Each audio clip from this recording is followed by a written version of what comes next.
In California's community property law, it is important to understand the Moore and Marsden cases as they pertain to the sale of real estate.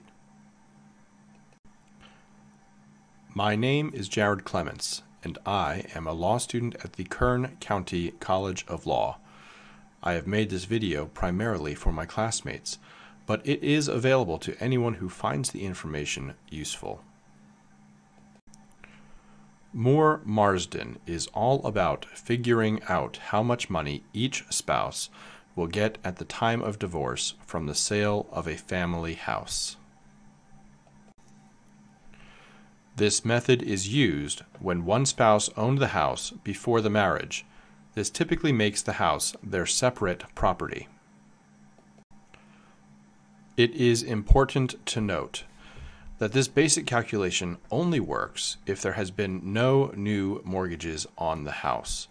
These calculations assume that the mortgage used to purchase the house is the only mortgage and it was never refinanced.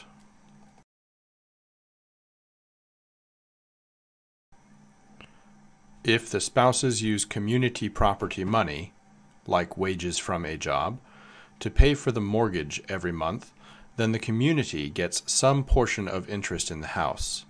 MooreMarsden helps us figure out what that interest is. In both Moore and Marsden, one spouse purchases a house before the marriage.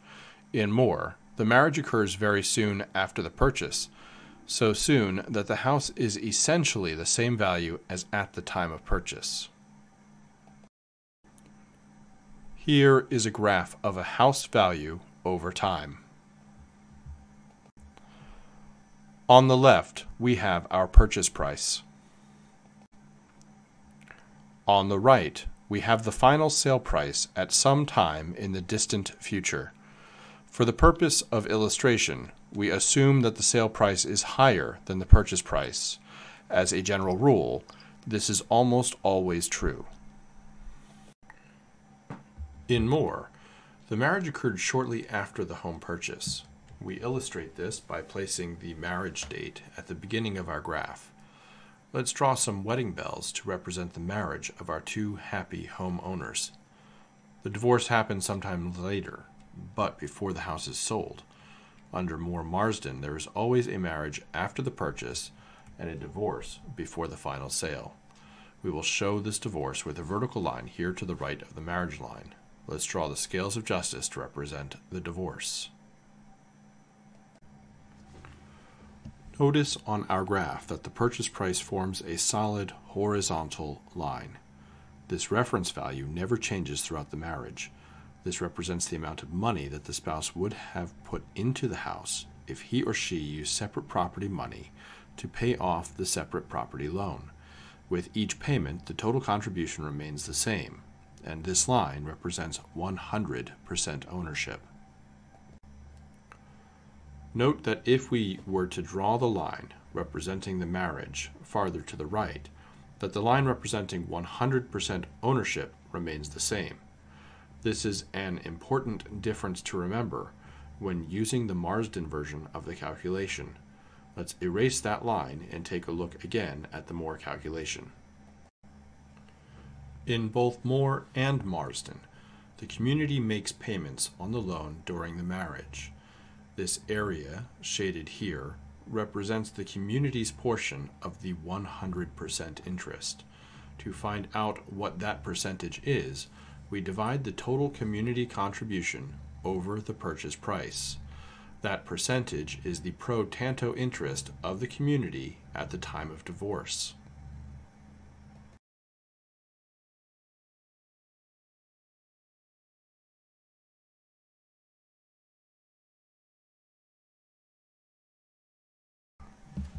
Note that in the Marsden version of the calculation, there are separate property payments both before and after the marriage. However, the calculation of the community property pro tanto interest remains exactly the same.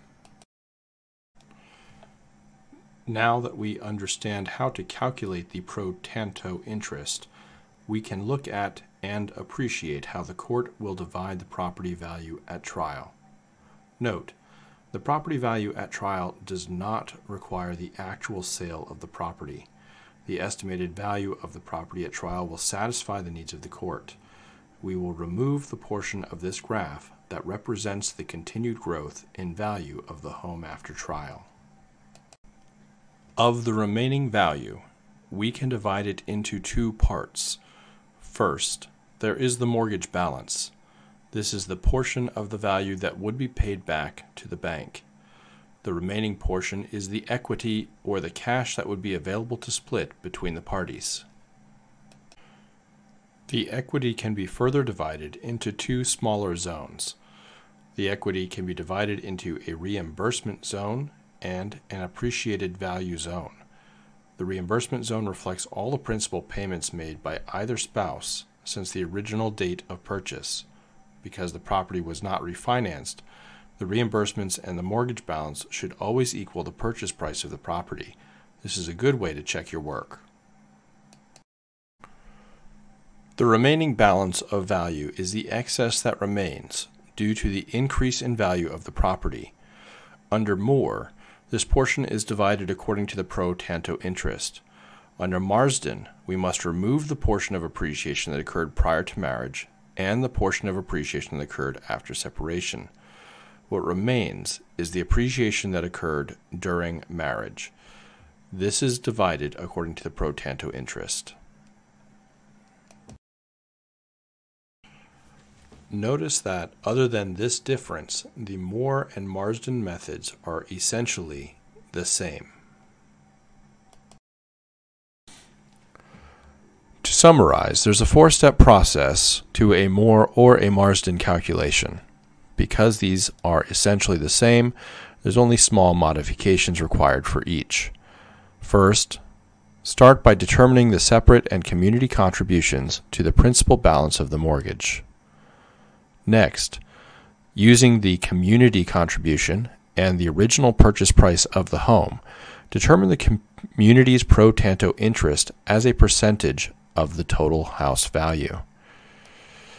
Next, calculate the appreciation that will be divided by the pro tanto interest. Remember, under Marsden, this will only be that appreciation that occurred between the marriage and the date of separation. Under Moore, it will be from the date of purchase until the date of separation. Finally, you can calculate the total amount due to the community by adding the community contributions used in step 2 above and the community's share of appreciation together. The community's share of appreciation would be the pro tanto interest, calculated in step 2, multiplied by the appreciation that is being divided in step 3. So add the number from step 1 to the number that you get from multiplying step 2 and step 3. That resulting value is the total community interest. Note that anything that remains of the sale price of the property is all separate property. It does not matter if it was paid before or after marriage as a contribution towards the mortgage, or if it was a portion of the appreciated value. Anything that remains after the community takes its share is separate property interest.